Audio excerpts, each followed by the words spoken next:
All right, guys, welcome to a Consult ROI podcast. We've got Danny here. Hey, what's up, everybody? How's it going, Cameron? All right, so today we're just going to get right into it. Short, brief, and that we've got stuff to do today. So we're talking about what your customer wants and versus so how to connect with them and how to connect with what they want, how to make sure that your messaging is in line with that.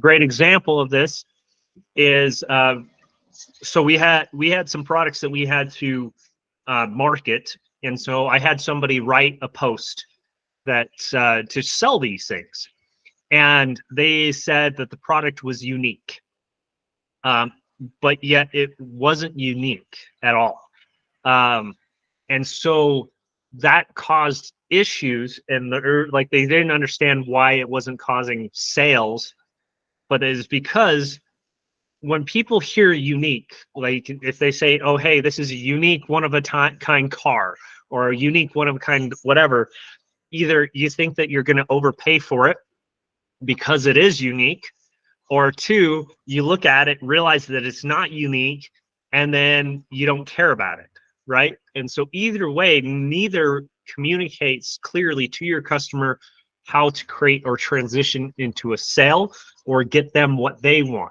And so the quickest way to get sales in general is to simply understand that you are trying to communicate a very clear message to the people that want to buy, that want that on what their need is on to accomplish that. So if I had a specific product in that, and I could say, hey, these are, so for example, if it's an axolotl, which is a Mexican walking fish, I could market that as a unique pet, right? Because there's not many people that have them. They are fairly unique in that they are very, like, there's a lot of people that still to this day do not know what those are. Which I didn't know going into this, right? I'd never heard of or seen one before. Yeah. So if you are curious, they are these little guys right here. You can't really see it, but it's basically like a salamander. You can look it up online, and but we have a few of them, and we actually have like 120 babies too, which is funny enough. So we actually will have to do a sales post about that later. So I think what you're saying though is that if I hear you right, like the intent was fine, right? Hey, it's a unique fish, but if you're comparing it to the rest of all of that same thing, axolotl, for example, right? Like it's not a unique axolotl because all axolotls are fairly are the same. Like looking at them, right? So them being the same as all the other 120 that you have, that's not unique. What's unique about it is it's probably not the everyday fish that everybody else has. That could cause a differentiator, right? And so I wonder if it's like kind of that unique is in the eye of the beholder, or the intent to the meaning behind all that, right? So and as you mentioned, you know, kind of identifying what your customers want. It kind of reminded me of you know, the path to faster sales and things there.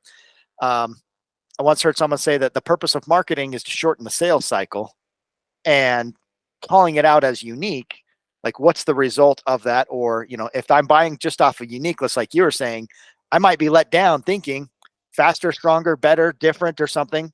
And if it's just the same as everything else, I could be let down in that regard, right? Or how think of it this way. Think of it this way. If you were in the market for a car, right, and somebody said that it was a unique Honda or a Toyota Prius, would that, and basically the only thing that was unique about it or something is that somebody spray painted it. Do you think that that would really be a great sales tactic? Right? No, probably not. It'd definitely be unique because you probably don't see any others. They're all tagged up, right? But we'll say, for instance, if they just spray painted black, so it still was like a black Toyota Prius or something, but it was just spray painted, and so it wasn't even that great, right? Because it's like the same thing with a pet, or same thing with a bike or whatever. Now, if it had a custom paint job, custom everything else, then you could say custom, unique, one of a kind, blah, blah, blah. And then I sell it as such, and then try to sell it for that premium value, right? Yep. But if it's not, and if it's not a premium value, those words do not add value to the sales. It doesn't get me where I want and everything. and it doesn't get the right kind of eyeballs. So you don't think of it as a quantity, like, hey, I want to get as many eyeballs as possible. Think of it as, how can I get the right eyeballs on this post for what I'm trying to accomplish, right? Because that's So really all that sort of matters, right? Is Yeah. is the right person. Because who cares if a million people see it? If they're all the wrong person, the wrong eyeballs looking at it, it doesn't matter. Yeah. So a great example with this, I would say unique, one of a kind pet or something to that effect, that will impress all your friends or something to that effect. It's like, hey, we have Lewistic axolotls and melanoid axolotls and everything available for sale and everything else, which capitalizes also in the description for the people that are familiar with the breed, that they actually are looking, they will search specifically saying, hey, I am looking for a Lewistic, or, and then also I will add other terms in there, which means like, hey, I know that most people are not going to be that tech savvy. They're just going to be like, hey, I saw a white and pink one that looked really cute. I really like that one. I want a white and pink one. And I'm like, okay, well, that's a Lewistic, right? But nobody else will know that they're not technical. So what I'll say is, hey, Lewistic axolotl for sale and everything, white and pink. And so that way it's clear and it shows up for under both terms and helps them understand what they're asking for. Right. So you're optimizing what they're asking for, but then a lot of times customers do it to us as professional salespeople is that they don't know what they're looking for. And so they're trying to grasp at straws to describe what it is that they're looking for. But when you nail it and you understand exactly what it is, it just perfectly meets with where they're at. Like, yeah, that's exactly what I meant. Like almost as like this assumption of like, yeah, that you should have understood that from the get-go, right? Exactly. So even funny. with writing posts or how you do your sales process in general, because a lot of your customers, think of it this way, even with computers, right? How many times, do you have any idea how many times I will have customers approaching me and say, hey, I just want a computer that's fast. Right. Okay. Well, fast at video rendering, fast at video games, fast at business operations, blah, blah, blah. Like, okay, do you want it fast? And then you're like, yeah, I've just had constant problems with it freezing and stuff like that.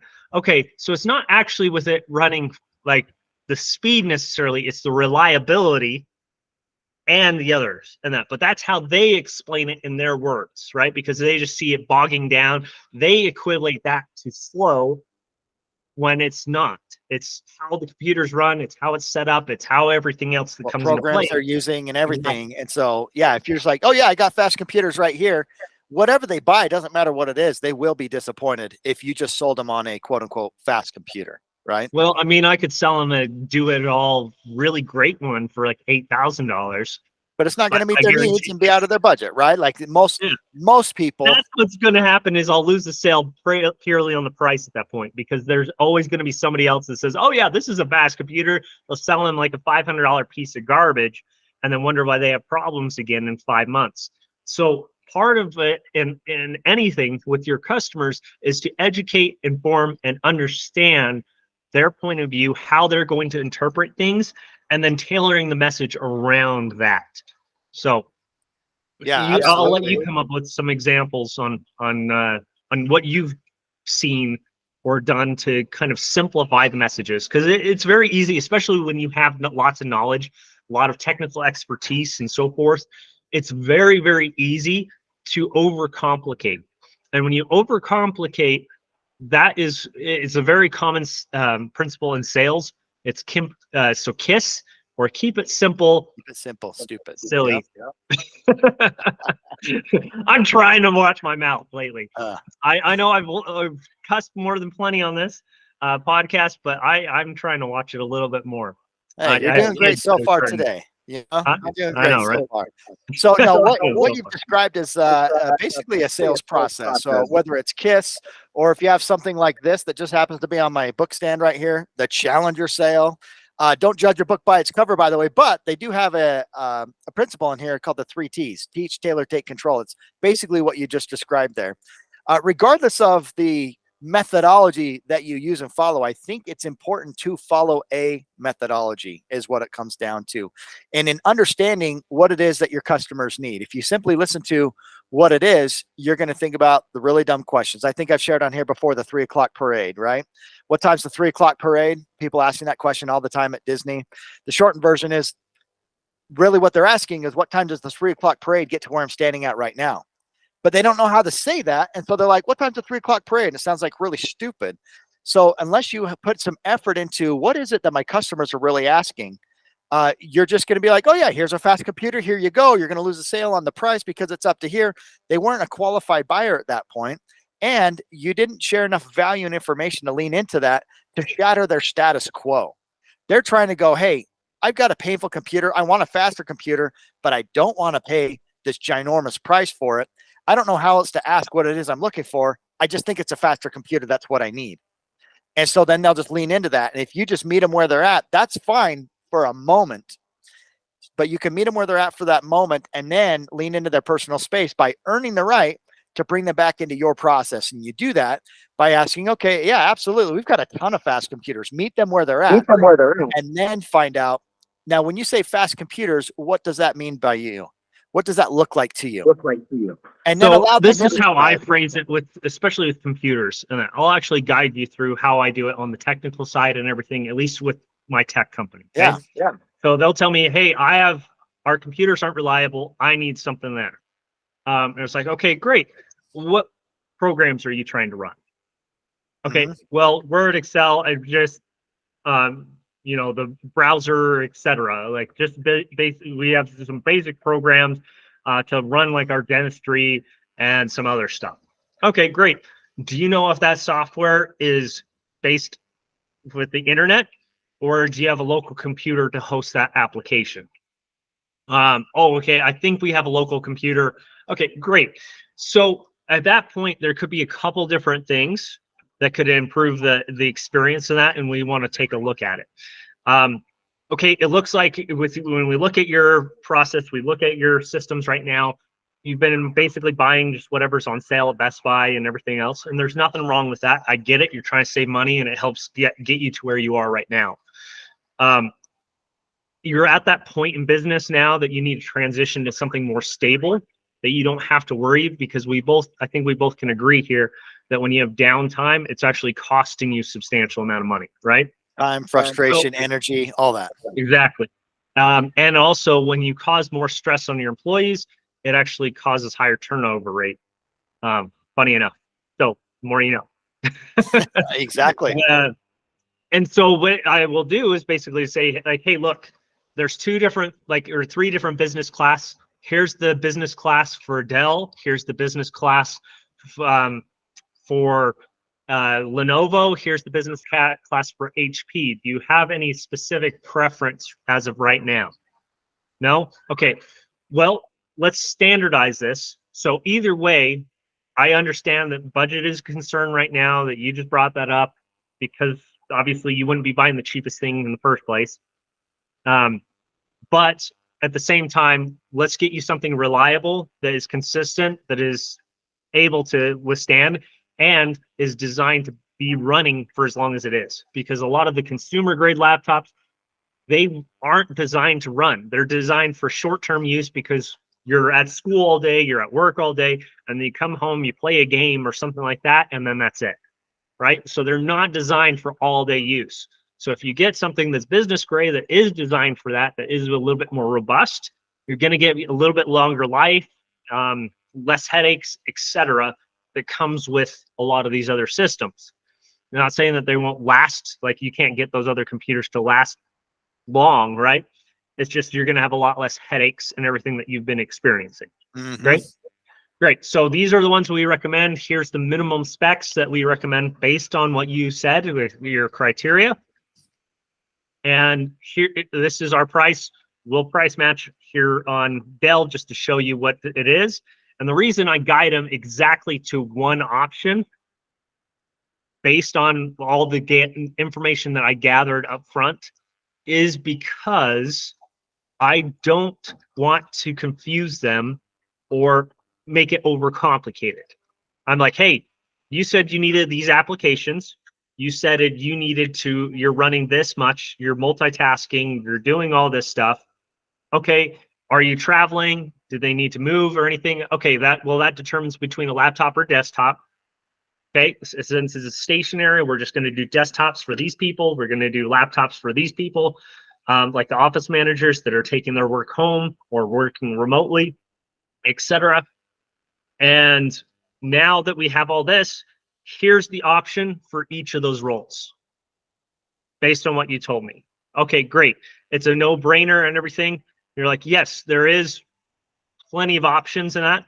But again, we're looking at these specific specifications based on what the information Your is that needs you are. provide. Yep, exactly. So it's because if you look at computers, right, and this is very confusing for most people, is because they see 16 gigabytes of RAM on all these different computers, and they think that that's all the same on every single computer, so they perform the same way on every single one. It's not true. It's the same thing with the i3 processor or i5 or i7 or AMD Radeon or any of those other ones. All of them, it could be a 4-core or an 8-core, but again, there's a huge difference between a 2.4 gigahertz processor versus a 7 gigahertz processor. Massive difference in performance.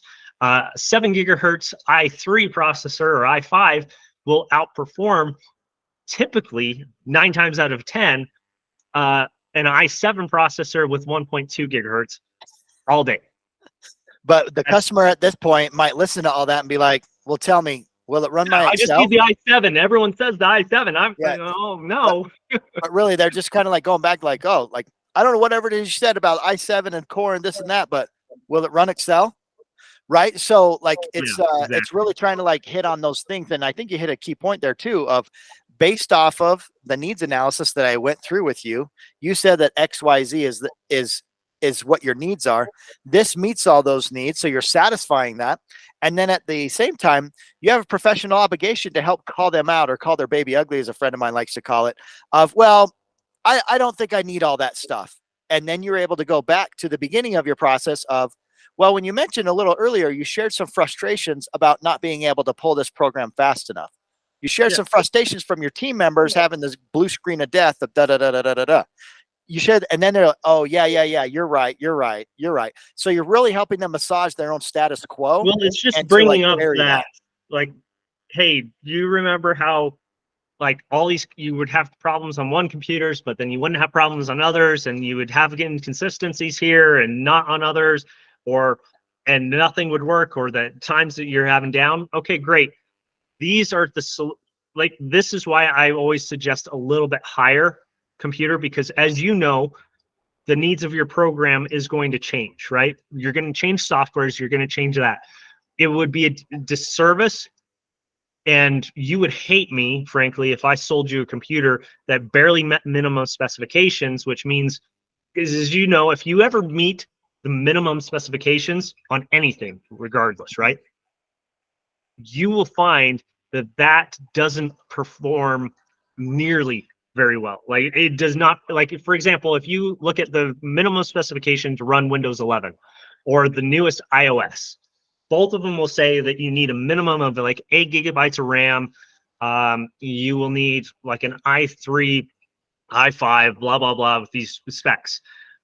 Well, yeah, you can run it, but it'll take 10 hours for you to load and do these programs and everything else. So if you bring up, yes, but right. Yeah. So again, these are ways that you're serving. So again, you are tailoring your message to the customer to say, hey, are you dealing with this? How can we help you overcome these obstacles? How can we help you not make it to where you don't have to deal with that? Like, our entire business is based on the premise that the least issues that they have, the better that we all do, right? The more money that we both make, because it means less time that I have to pay my remote technicians. And it means also more profit for them, and also less downtime for them, which means more profitability, more efficiency, effectiveness, everything else on their side, right? Yeah, exactly. And 100%. as they start scaling up and hiring more employees, that's how we make even more, because we are incentivized by helping them grow as a company. So that's where, if they understand the messaging and goals are both in alignment and saying like, hey, I am incentivized to help you grow in that. And you'll like, I will still, even to this day, have customers or IT people or companies that come to me and say, hey, I just want this fixed. And I'm like, well, if you're just looking for the cheapest things out there, I'm not that guy. There's a shop down the street. He fixes old stuff and everything that just clunky, just get you by all day. Take it to him. He's a lot cheaper, even hourly, right? Yep. He's the best fit for you. We're looking more for people that are trying to scale. Well, I'm just trying to maintain my business in that. I don't want to grow it. I don't want to be better than where I'm at. I just am trying to maintain what I have until I can retire. Right. That's perfectly fine. Nothing wrong with that. I just typically am probably not going to be the best fit for it. You're not. Yeah, exactly. Sell in that, and it's okay. It's okay to recognize that. Yep, they're not your perfect customer. Your message. Yeah, exactly. Retell your message to the customer. So 100%. Anything else, final points that you want to add, Danny? No, yeah, you shared so much. I mean, I've learned a lot about computers today as well. That's one thing I think is funny about computers is that I swear that they age in like dog years. Like, oh yeah, how's your computers? Oh, probably a couple years. And when it turns out it's probably like 4 or 5, maybe even older than that. And so yeah, just by hitting the minimum specs isn't going to accomplish what your goals are. Is exactly like all the stuff that is already outdated. And so people would be like, I just barely bought this computer. I just barely bought it. Barely bought it. Yep. Like, yeah, but it was outdated when you bought it. Yeah, exactly. And so that kind of reminds me of just the point of hiring for where you are going. Invest in where you are going, not where you are. Don't buy a computer just to replace for where you're at. Buy a computer to where you are going. I think that's kind of my takeaway is from what you've said here. So been a fascinating conversation, discussion, a lot to think about as you go along and identifying customer needs and how to meet them where they're at, but then also help them grow with you. And if that's not them, that's fine. That's fine. You got plenty of other options out there as you identify your perfect customer, because if you go with someone that's not your ideal customer, shorter life, more frustrations, more headaches, and less profitability for you and them because they're not in a frame of growth and development, which is your perfect customer in this example. So, well, cool, man. I appreciate that. It's been a great conversation here. Yeah, absolutely. And again, just as to capitalize on his point, if your customer isn't in alignment, or if you're getting a lot of customers or leads that aren't in alignment with your business or your mission of the company, then look at your messaging, look at your sales process and how you're communicating it, because what you're doing or saying there somehow is attracting the wrong crowd. So if you tweak that message and that to more tailor it or capitalize on the people that you're trying to, and simplify it, keep it simple again. So yep. I look at it as like, hey, would you like, are you tired of unstable and inconsistent technology issues? Stuff like that, right? Yep. It's like, are you tired of that? Great. Are you looking for technology infrastructure that scales with you? That's another message that we use. And I'm not saying that for you tech companies that are listening, that doesn't mean plagiarize me. I know there's a few of you out there that have copied almost every message that I've put out, which is fine. It just it's the best form of flattery, right? Like, yes, exactly, flattery. But anyways, just look at that, and I guarantee you're going to get better results on that. But anyways, appreciate you guys. Like and share this. Comment, subscribe, hate on it, whatever you want to do.